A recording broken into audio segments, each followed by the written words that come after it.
Olá, tudo bem com você? Seja bem-vindo a esta primeira aula da disciplina de CLP, Controlador Lógico Programável. Hoje nós veremos uma introdução às características básicas e aplicações, além também de uma introdução na linguagem ladder. Introdução ao CLP. Os controladores lógicos programáveis, ou também conhecido como CLPs ou PLC do inglês, são equipamentos eletrônicos utilizados em sistema de automação flexível. Então a gente vai ver bastante essa característica aí, pelo fato de ser programável. Definição segundo a ABNT, Associação Brasileira de Normas Técnicas. O CLP é um equipamento eletrônico digital com hardware e software compatíveis com aplicações industriais. Então a gente vai ver que ele é basicamente um computador para aplicações industriais. O primeiro CLP surgiu na indústria automobilística, devido à grande dificuldade de se mudar a lógica de controle de painéis de comando, que naquela época utilizavam relés, a cada mudança na linha de montagem. Essas mudanças implicavam altos gastos de tempo e dinheiro. Então, qualquer tipo de alteração que iria ser feita, por exemplo, mudar a cor de um veículo, mudar alguma outra característica, tinha que mudar muitos fios lá do painel lá de controle que utilizava esses relés. Isso demorava muito. A gente consegue observar aqui, tem um exemplo de um painel de relés de um elevador. Então já dá para ver a proporção, o tamanho dele em relação aqui ao ambiente. Tem um outro caso aqui também, um painel de relés de um outro elevador.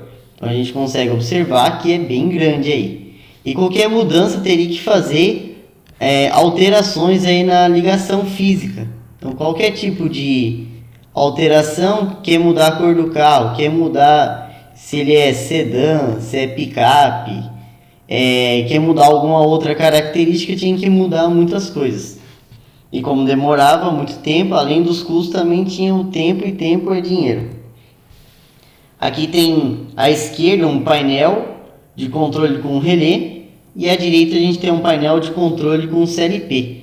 Então toda a lógica vai ficar concentrado dentro do CLP, e os restantes aqui, os outros componentes vão estar apoiando, né? São acessórios aí que vão trabalhar em conjunto com o CLP. Mas toda a lógica, o funcionamento vai ficar aqui dentro. A gente vai estar programando, descarregando a nossa lógica e ele vai funcionar de acordo com o que a gente fez. E a gente consegue observar, né, que no caso aqui o painel com o CLP teve uma grande eliminação da parte da fiação elétrica. Então antes tinha muitos fios aqui em vermelhos e agora tem bem menos. Em 1968, a GM idealizou um equipamento com as seguintes características. Ela queria que tivesse um equipamento, né, que tivesse facilidade de programação, alta confiabilidade, dimensões menores que painéis a relés para redução de custo, preço competitivo e expansão em módulos. Tudo isso a gente vai ver no decorrer aqui da nosso conteúdo.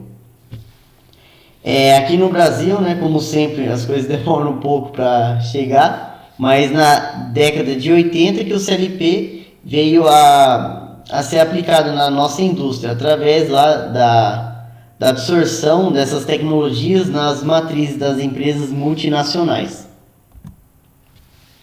Características dos CLPs: múltiplas entradas e saídas. Ele pode ser utilizado em uma grande faixa de temperatura e umidade. Ele é imune a ruídos elétricos.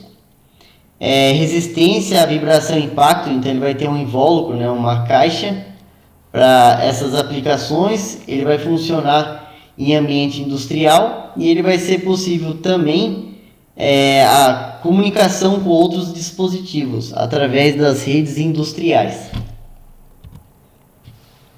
A vantagem do CLP, da utilização dele comparado a outros dispositivos de controle industrial são: menor potência elétrica requerida, reutilização. Então, se você errou, você consegue consertar, ou você quer fazer uma nova aplicação, você consegue incluir na sua lógica original ali. Em relação à potência elétrica, por ser um computador, ele consome bem menos do que vários relés eletromecânicos. Fácil manutenção, maior flexibilidade, projeto mais rápido. Partes de um CLP. Então o CLP ele é basicamente um computador, só que ele é dedicado a funções de controle. Então no caso de ambientes industriais.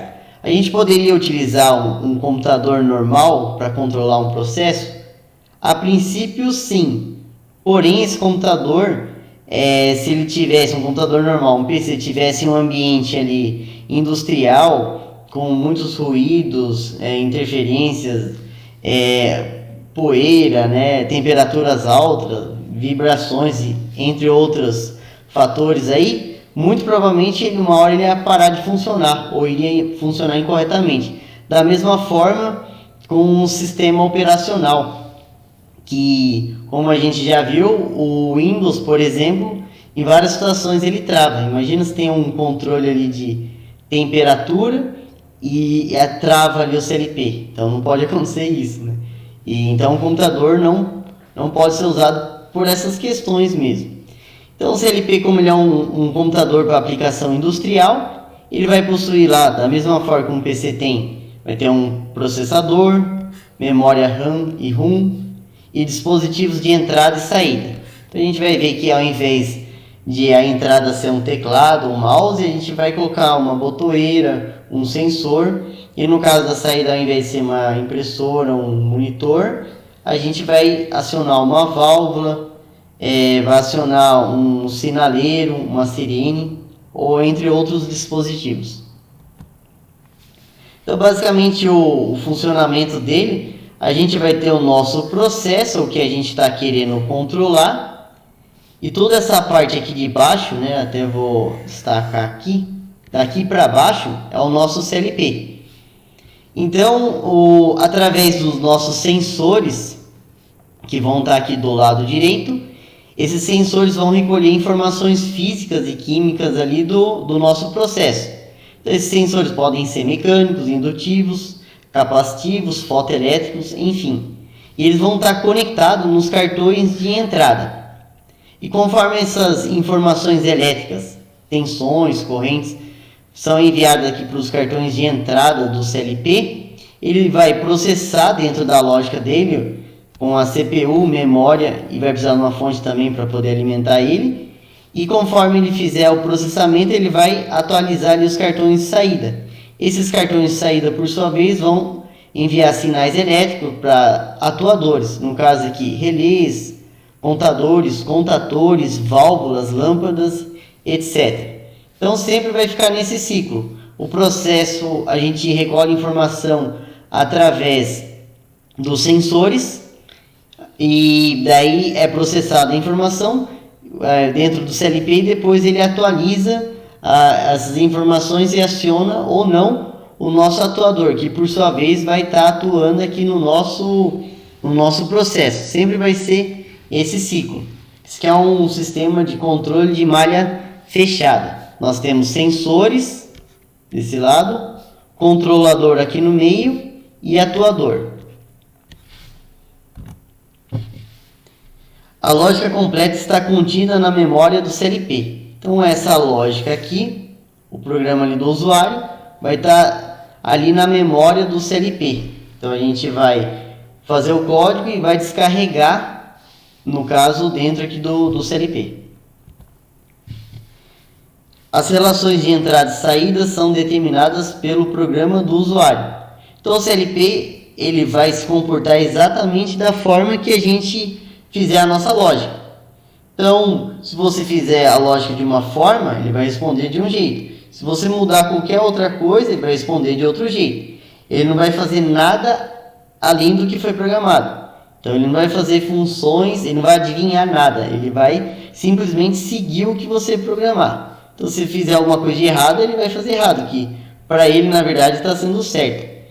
Então aqui nas nossas entradas, aqui nos inputs, a gente vai ter lá nossos sensores, como a gente já viu anteriormente, né?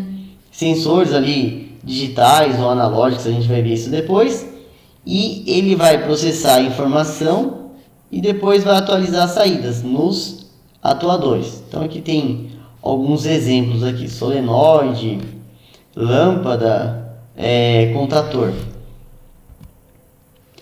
Importante a gente ver esse quesito aqui da NR12, de segurança no trabalho em máquinas e equipamentos. Então tem algumas regras aqui para fabricantes e importadores. Aqui fala no item 12.4.12 da NR12, fala o seguinte: os componentes de partida, parada, acionamento e controles que compõem a interface de operação das máquinas e equipamentos devem possibilitar a instalação e funcionamento do sistema de parada de emergência, quando aplicável. Então aqui já está falando que todas as máquinas aí, quando for necessário, vai precisar ter um botão lá de emergência, aquele botão cogumelo lá vermelho. E outro item também que é obrigatório essas máquinas e equipamentos, eles devem operar em extra baixa tensão. Se for corrente alternada, então vai ser aqui de 25 volts CA, e se for corrente contínua, vai ser até 60 VCC. Então esses são os limites. No caso do clique do CLP da VEG 20 VTD, ele trabalha ali com as entradas e saídas ali em 24 volts VCC. Esse é um valor aí que é bastante comum, mas pode ter valores de 12 volts, por exemplo, ou 5 volts, ou outros valores aí. Vai depender de cada fabricante. Módulo de entrada. A gente vai ver que o CLP tem módulo de entrada e módulo de saída. O módulo de entrada pode ser digital ou analógico, e o módulo de saída também pode ser digital ou analógico. Então, módulos de entrada ou cartões de entrada também é uma outra forma aqui de denominação. Os módulos de entrada são interface entre os sensores localizados no campo e a lógica de controle de um controlador programado. Então, nós temos aqui essa situação. Então, aqui a gente tem o módulo aqui de entrada, que ele está fazendo uma interface entre a lógica aqui nossa e os sensores que estão no campo. Esses módulos são constituídos de cartões eletrônicos, cada qual com capacidade para receber certo número de variáveis.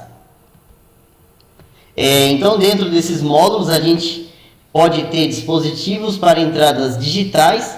Então, se uma entrada do CLP é digital, né, se tem um cartão de entrada ali digital, você tem que trabalhar com sensores digitais. Digitais, lembrando lá, também pode ser conhecido como elementos discretos. E lembrando lá da eletrônica digital, né? Digital seria tudo binário. Então as informações que a gente vai inserir sempre vão ser o quê? Binárias, através desses sensores. Então no caso lá do clique, ele pode ter ali, por exemplo, um botão, se não tiver pressionado é 0 volt. E se o botão tiver pressionado é 24 volts. Mas poderia ser também 0 ou 12 volts, 0 ou 10 volts, 0 5 volts, enfim. Aqui tem alguns exemplos, né, de sensores digitais. O primeiro ali é o interruptor, o segundo a gente tem uma botoeira, o terceiro tem uma chave fim de curso, o quarto tem um termostato, que é uma chave acionada por temperatura, o 5 tem um pressostato, que é uma chave acionada por pressão, de acordo com o que a gente regular. O 6 aqui tem um sensor indutivo para poder detectar materiais metálicos. E poderia ter também o sensor capacitivo, que consegue detectar qualquer tipo de material. E poderia ser sensor de presença, que tem uma distância aí sensora maior, entre outros componentes. Então a característica comum deles é estar acionado ou não estar acionado, está ligado ou não está ligado, 0 ou 1, tudo ou nada. Então nesse caso aqui são sensores digitais. Se a gente estiver trabalhando lá com as entradas analógicas do CLP, a gente vai ter que trabalhar com sensores analógicos. E esses sensores analógicos vão trabalhar dentro de uma faixa. No caso do CLP Click da WEG, as entradas digitais elas variam de 0 a 10 volts. Mas tem algumas entradas também digitais que pode variar de 0 a 20 miliamperes. Então vai depender do modelo do seu CLP. Então você sempre vai ter que verificar se o seu sensor ele é compatível ali com o CLP que você está trabalhando. Então tem aqui mais alguns exemplos. Dispositivos para entradas analógicas. O primeiro ali é o potenciômetro.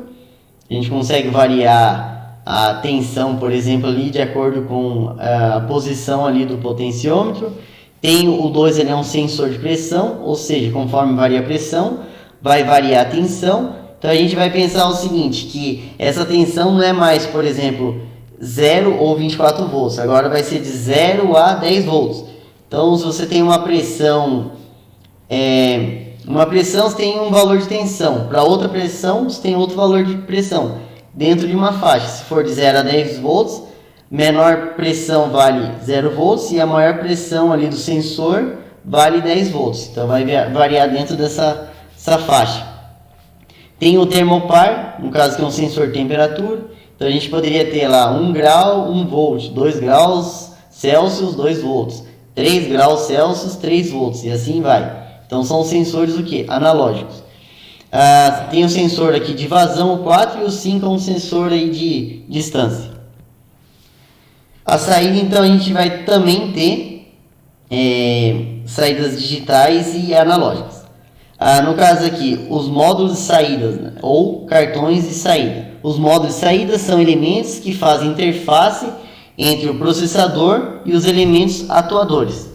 Então, se a gente voltar aqui, então a gente de novo tem o elemento, tem que é o nosso processador, está fazendo interface, né? O cartão aqui de saída está fazendo interface entre o processador e os nossos atuadores aqui, que estão atuando também ali no meio. Esses módulos são constituídos de cartões com capacidade de enviar sinal para atuadores conforme a lógica de controle. Eles vão mudar os sinais de acordo com o que a gente descreveu lá na lógica. Então a gente pode ter dispositivos de saídas digitais. Eles também, né, são binários, ou eles podem ser chamados também de atuadores discretos, e eles vão estar acionando aí, vai ser ligado ou desligado. A gente tem alguns exemplos. O contator é um dispositivo de saída digital, ou ele está acionado ou ele não está acionado. O soft starting, a gente poderia também utilizar ele, conforme manda um sinal para ele, ele vai dar uma partida suave lá no seu motor trifásico. 3 lâmpadas de sinalização, ou ela está ligada ou ela está desligada. Válvula eletrohidráulica ou eletropneumática, ou elas estão acionadas ou não estão acionadas. Se está acionada, está em uma posição. Se não está acionada, está em alguma outra posição, dependendo, é claro, do tipo de válvula. A gente também pode ter atuadores aí analógicos que vão estar ligados nas saídas analógicas aí do CLP. Então a gente tem como exemplo, né, para poder fazer lá controle de temperatura, um controle de uma posição, de um nível, de rotação de motor elétrico, etc. Então a gente tem aqui um inversor de frequência. A gente poderia, se a gente usar uma saída analógica do CLP, se essa saída, por exemplo, do clique é de 0 a 10 volts, e a gente poderia jogar na entrada analógica do inversor de frequência. Conforme a gente for aumentando a saída ali do CLP, vai aumentando a rotação do motor, por exemplo. Mas pode ter outras aplicações. Se a gente for pensar, o PID mesmo, o controle PID, proporcional, integral e derivativo, a gente sempre vai precisar de entradas analógicas do CLP e saída analógica no CLP também, para a gente poder fazer esse tipo de controle. Já que é um controle analógico, o PID é analógico, a gente precisa ter entradas e saídas analógicas. Nem todos os CLPs vão ter entradas analógicas e saídas analógicas, porque isso encarece o produto. Então vai depender da sua aplicação. Se você precisar, você utiliza um que tem entrada e saída analógica. Se não, você vai comprar o que vai te atender. Terminal de programação. Antigamente tinha alguns dispositivos que faziam a programação, nesse caso aqui, fazer a programação do seu CLP. Mas hoje em dia, basicamente, a gente utiliza softwares que são instalados aí nos computadores. Softwares tem alguns que são pagos e outros são gratuitos. No caso aí do Click, ele é gratuito. Mas tem outros aí, dependendo do modelo CLP, fabricante, que vão ser pagos. Então você tem que comprar lá o CLP e também você precisa comprar o software de programação. Nem todos disponibilizam gratuitamente. Tipos de CLP. A gente pode ter o CLP fixo. Então ele é tudo junto aqui, no caso, as conexões de entrada, processador, conexão de saída ali, ele é tudo uma coisa só. Vamos dizer assim, é um monobloco, é tudo uma coisa, tudo está integrado ali na placa dele. E no caso a gente pode ter também o CLP modular. O CLP modular, diferente do CLP no caso fixo, que no caso modular ele vai ter vários módulos aqui para várias situações. Então ele tem, o próprio nome já diz, né? Modular de módulos. Vai ter aqui a fonte de alimentação, vai ter aqui um outro módulo aqui de processamento, daí tem módulos aqui de entradas e saídas, mas pode ter módulo de comunicação e tudo mais.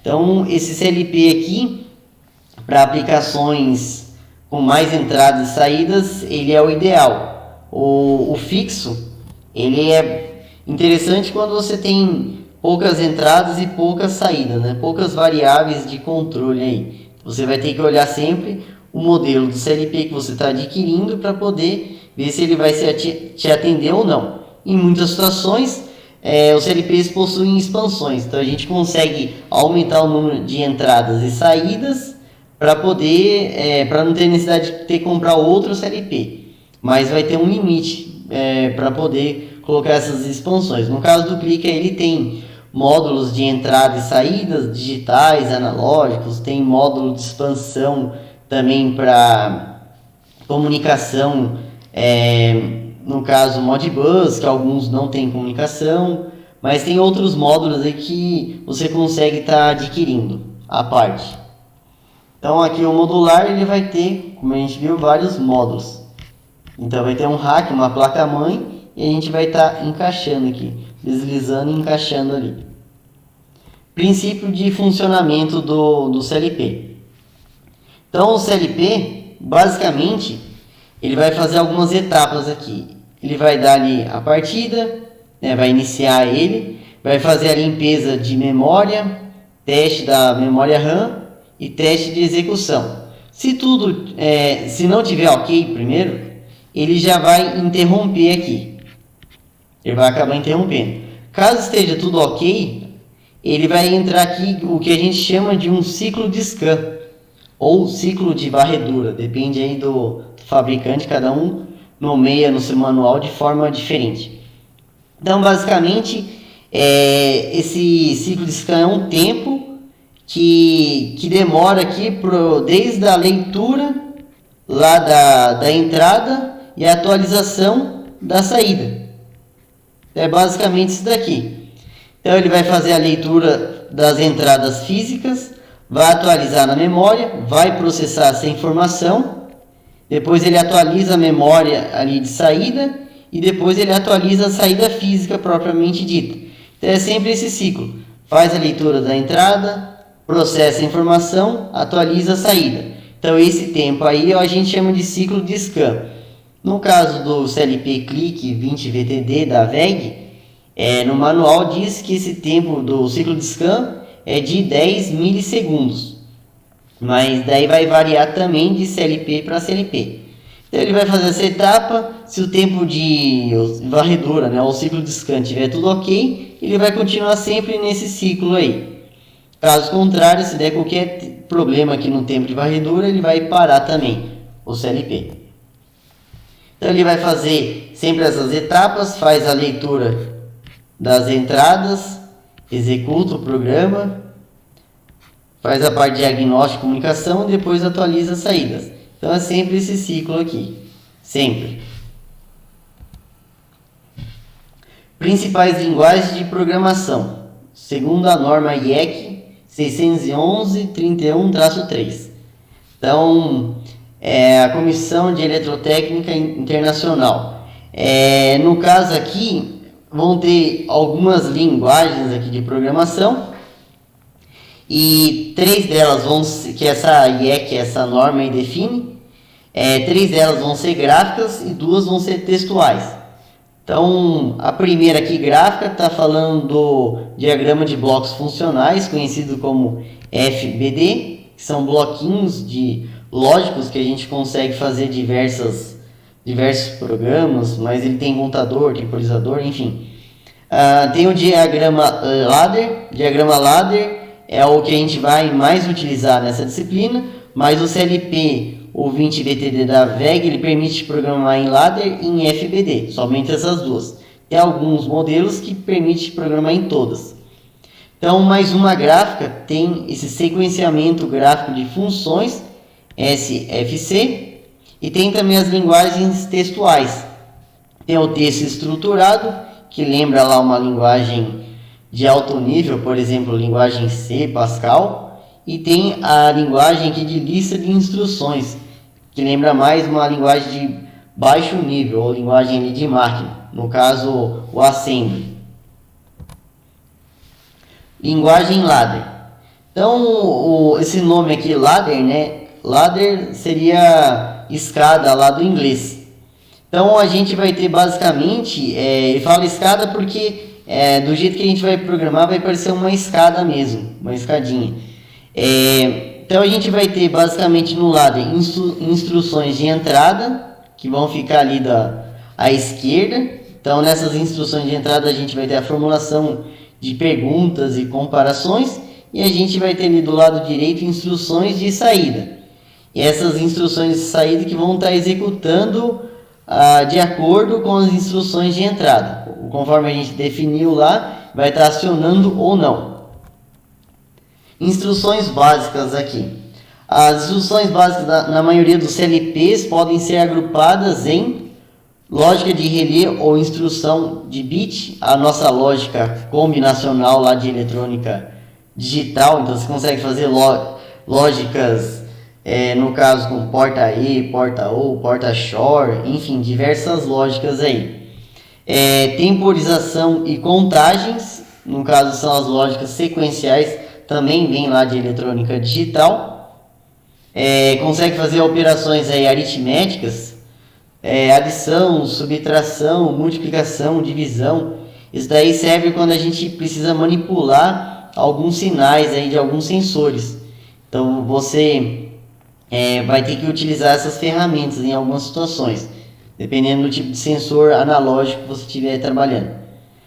Manipulação e transferência de dados e outras funções avançadas, vai variar de cada CLP. Pode ser CLP, PID, PWM, entre outras funções, outras instruções básicas. No caso aqui, fazendo uma comparação lá em comandos elétricos, o contato NA, ou seja, o contato normalmente aberto, lá em comandos elétricos era representado por uma chavinha aberta à esquerda ali, 3 e 4, e no ladder, né, no caso, a gente coloca esse tipo de contato, um contato normalmente aberto. Lá de comandos elétricos, contato normalmente fechado, era representado uma chavinha fechada com o número 1 e 2. E aqui no ladder, o contato NF vai ser representado aqui dessa forma. Repare que tem um risquinho aqui no meio em relação ao NA. Então o NF tem um risco aqui dizendo que ele é um contato NF. Bobina, lá em comandos elétricos, a gente representava lá pela letra K e tinha entrada e saída, A1 e A2. E a bobina, no caso aqui no ladder, a gente vai representar dessa forma aqui. Alguns casos, no caso ali mesmo do clique, vai ser uma bolinha. Então vai variar também de cada fabricante. Mas normalmente é algo do tipo aí, algo semelhante. Funções básicas em ladder. As funções básicas ou fundamentais na linguagem ladder são função normalmente aberta, como a gente já viu, normalmente fechada, função e ou. Então, basicamente dessas duas aqui, da e e da ou, né, e end ou or, a gente consegue fazer diversos tipos aí de controle de lógica aí para sistemas discretos, no caso. Função NA. Então a NA normalmente é aberto, a expressão lógica dele lá no caso que está I1 é igual a Q1, ou seja, a saída Q1 é igual à entrada I1. Em eletrônica digital é representado por esse símbolo, seria o símbolo SIM, né, ou o yes, e tem lá, a gente vai ver o outro que seria o NOT, ou não, mas nesse caso aqui é o símbolo SIM, ou um buffer aqui. Em eletricidade básica seria basicamente a situação que a gente tem aqui. É uma chavinha aberta. Então normalmente é aberta, uma chavinha aberta. Quando a gente pressiona ali a chavinha, ele liga o nosso Q1. Então se I1 está em 0, o Q1 está em 0, porque não está ligado. Se o I1 está em 1, ou seja, ele está pressionado, o nosso Q1 também está em 1. E o diagrama ladder aqui vai ficar dessa forma aqui, a representação. Um contato normalmente aberto e aqui a saída aqui, nosso Q1. Então é entrada e saída, lado esquerdo entrada, lado direito saída. Como que a gente faria essa ligação no CLP? Então o CLP tem lá a alimentação, né, positivo e negativo. Nesse caso aqui considerando uma alimentação 24 VCC. Então 0 e 24 VCC, no caso desse modelo aqui do clique, no 20 VTD. Então ele vai ter lá o terminal positivo e negativo para alimentar o CLP, para ele poder funcionar. E a gente vai puxar aqui uma derivação do positivo, que no caso aqui vai estar em 24 volts VCC, né? E a gente vai estar ligando em um lado do botão, e o outro lado do botão vai estar ligando na entrada I1, por exemplo, mas pode ser em qualquer outra entrada. E a nossa saída Q1 vai estar acionando a carga. Se for uma saída relé, como está representada aqui, daí pode ser corrente contínua ou alternada. Então, basicamente, conforme aqui é a nossa ligação física, não tem nenhuma lógica aqui. A gente não precisa ficar ligando série, paralelo aqui. É só conectar cada elemento na sua respectiva entrada ou saída. E a lógica é o que vai fazer o funcionamento aqui do que você quer. Função NF. Então a função NF, no caso aqui está I1 igual a Q1 barrado. Então o negado ali é a nossa inversão. É representado pela porta aqui NOT, né? Não ou NOT. E aqui é o mesmo esquema. Só que assim, quando o nosso I1, vamos colocar aqui I1 e Q1. Quando ele está em 0, qual que é o zero? É o estado de repouso. O estado de repouso ele está já conduzindo. Então quando ele está em 0, a nossa saída está em 1, está ligado. E quando o botão está pressionado, ele está em 1, então ele vai, quando pressionar ele vai abrir. E a nossa saída vai estar em 0. Então está invertendo aqui a nossa situação. Então por isso que a gente fala que é a lógica NOT. Como que vai ficar a ligação? Exatamente a mesma da lógica da Yes, está igual à lógica da NOT. Não mudou em nada. Então repare que a ligação física fica exatamente a mesma. Não mudou em nada. O que mudou foi só a lógica interna aqui, dentro do CLP. A função E. Função E, a expressão lógica lá é Q1 é igual a I1 vezes I2, né? A gente fala vezes, mas I1 e I2, pela eletrônica digital. Isso é equivalente a nossa duas chavinhas em série. Como que a gente faz isso daqui? Isso daqui, no caso, coloca dois contatos normalmente abertos em série, igual está aqui. Então, normalmente aberto, NA e NA.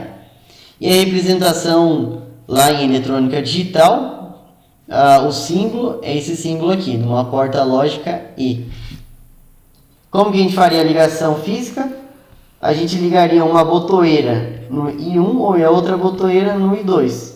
Ah, mas está em paralelo aqui, não está em série. Não importa aqui, o que importa é a lógica, não é a ligação física. Tudo que a gente for ligar externamente, a gente vai ligar em paralelo mesmo. O que importa é a ligação física, a lógica nossa aqui. E aqui vai estar acionando uma saída Q1. Função ou OR. Aqui a gente tem nossa Q1, né? Q1, tá, I1 ou I2. Então esse mais aqui faz operação lógica ou. E se no E era uma ligação série, que a gente tinha aqui também, né? Série. Na lógica ou, a gente tem uma ligação dos botões aqui em paralelo. Então, se for ativado I1 ou I2, vai acionar a lâmpada. No anterior, era se acionar a I1 e I2, vai ligar a lâmpada. As outras situações não ligaria. Então, aqui é o mesmo esquema. Não, muda um pouco, né, na verdade. Então, se for acionado I1 ou I2, vai ligar o Q1 aqui. E como que ficaria a nossa representação em ladder? Deixa eu só puxar mais um pouquinho ali. Seria dois contatos normalmente abertos em paralelo. Da mesma forma da ligação física. E aqui tem um símbolo aqui, né, da porta OR. Como fica a ligação física? Fica exatamente da ligação AND. Tem dois contatos aqui, B1 e B2 em paralelo. E aqui é a mesma coisa, não mudou nada. O que vai mudar sempre vai ser a lógica. A lógica ali que você fez. Aqui tem um exemplo, não vou entrar muito em detalhe, porque a gente vai se aprofundar mais. Mas ele pede para fazer aqui um circuito de comando no ladder e depois ele vai pedir em FBD. Então isso que está aqui do lado direito. Então a lógica que ele está pedindo para fazer em ladder. Então se a gente for observar, tem um contato normalmente aberto, tem o contato selo ali também normalmente aberto e um botão desliga aqui normalmente fechado. E tem ali nosso contator lá para acionar. Então, basicamente, a gente iria ligar os dois botões, tanto o botão NA quanto o NF. A gente ligaria nos cartões de entrada do CLP. E a nossa carga a gente ligaria no botão de saída. No caso do contator. Daqui ele mostra que ficaria nesse esquema o ladder. Então, aqui tem o nosso contator, tem o contato selo. Aqui tem o botão, no caso aqui normalmente fechado, normalmente aberto. Pode estar um pouco estranho, né? Que aqui no caso é o botão desliga. Pode estar parecendo um pouco estranho, esse daqui é o liga. Pelo fato de estar normalmente aberto. Mas é por causa que a gente está invertendo lá fisicamente. Por isso que está desse jeito a lógica. Depois nos exemplos a gente vai ver melhor isso daí. A gente entra em mais detalhes. A linguagem FBD, o diagrama de blocos funcionais, ou só FBD, é uma linguagem também gráfica e a gente consegue colocar bloquinhos ali para poder fazer a lógica EA ou, enfim, entre outras ligações. A gente pode ter constantes, pode ter contador, temporizador, tudo que tem lá no lado a gente consegue também fazer aqui no FBD. Então ele está mostrando o mesmo exemplo, só que utilizando essa lógica aqui. Então o botão liga, está em paralelo lá com o contato selo. Depois eles estão em série, que é a lógica AND, com o desliga, que é normalmente fechado. E aqui é a nossa saída. Mas depois a gente vai ver com mais calma aí nos nossos exemplos. Exercícios. Utilizando a linguagem ladder, está pedindo para a gente fazer uma porta lógica não E. O que seria uma porta lógica não E? Então vamos só relembrar. Tem aqui S, uma expressão, A, ponto, né? Vou colocar um pontinho aqui, ponto B. Então nesse caso aqui, A e B. Mas ele está pedindo aqui, aqui a lógica E. Se ele está pedindo a não E, a gente tem que barrar tudo. E isso a gente não vai conseguir a princípio ali no LED. Então o que a gente pode fazer? Uma opção Existe sim uma outra maneira aí, mas vamos ver dessa forma aqui, para relembrar um conceito lá de eletrônica digital. Nesse caso aqui, a gente tem uma barrona, ele quebra, essa barrona vira duas barrinhas, e o vezes vira mais. Então, a gente vai colocar A mais B, e a barrona virou duas barrinhas.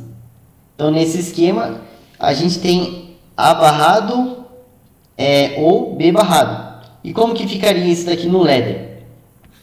Se a gente fosse fazer aqui, A barrado, vamos colocar aqui, a gente sabe que é um contato normalmente fechado. E o B barrado também é um contato normalmente fechado. Por que eu estou colocando em paralelo? Por causa aqui do mais, né? O ou é paralelo.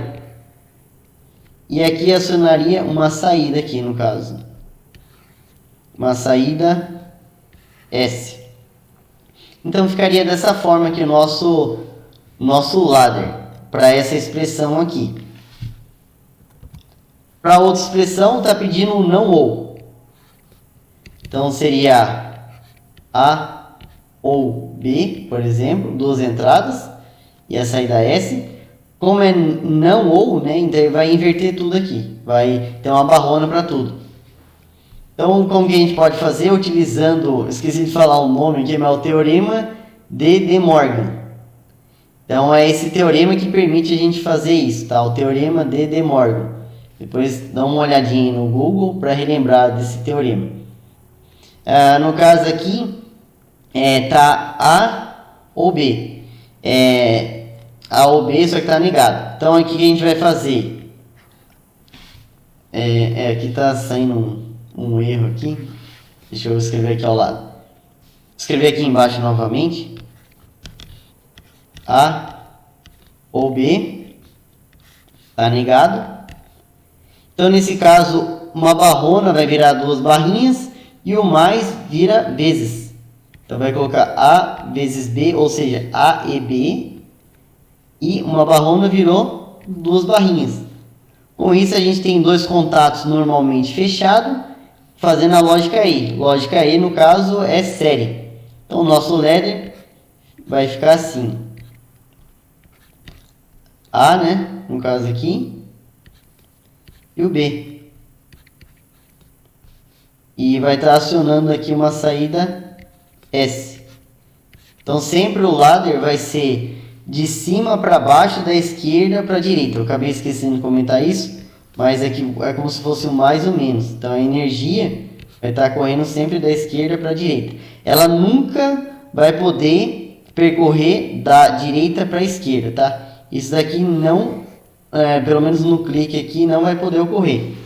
Tá, mas que eu saiba nenhuma linguagem aí. Então, nunca vai ser da direita para a esquerda. Então, tem que tomar um pouco de cuidado. Dependendo da lógica, a gente faz e pode errar. Então, sempre da esquerda para a direita, nunca da direita para a esquerda. Ele sempre vai considerar de cima para baixo. E os elementos que estão mais abaixo vão ter prioridade, né? Vão ser os últimos a ser, vamos dizer assim, acionados, né? Na verdade, ele vai acionar todos ao mesmo tempo, mas ele vai dar prioridade para os últimos ali. Então, se você mandou ligar uma linha e na linha de baixo desligar a mesma saída, então ele vai desligar. Se fizesse o contrário, se fosse desligar numa linha e ligar na outra, ele vai manter ligado daí. Vai depender da lógica, é claro. Então aqui, deixa eu colocar uma barrinha aqui só para ficar aqui igual, tá? Mas isso não tem problema. Continuando. Porta lógica ou exclusivo. Ou exclusivo, vamos colocar aqui a expressão, era A ou exclusivo é um mais com uma bolinha. A ou exclusivo B. A gente fala que é a operação XOR. No caso, eu esqueci de falar das outras duas. O A seria a NAND, o B seria a NOR e aqui é a XOR. No caso, A ou exclusivo B. Então fica desse jeito a expressão, fica A barrado e B ou A e B barrado. Essa é a expressão. Então a gente vai fazer aqui também. Então tem A barrado, então é o normalmente fechado. Ele está em série com B e B. E aqui eles vão estar em paralelo, né, por causa do mais. E aqui fica A e B barrado.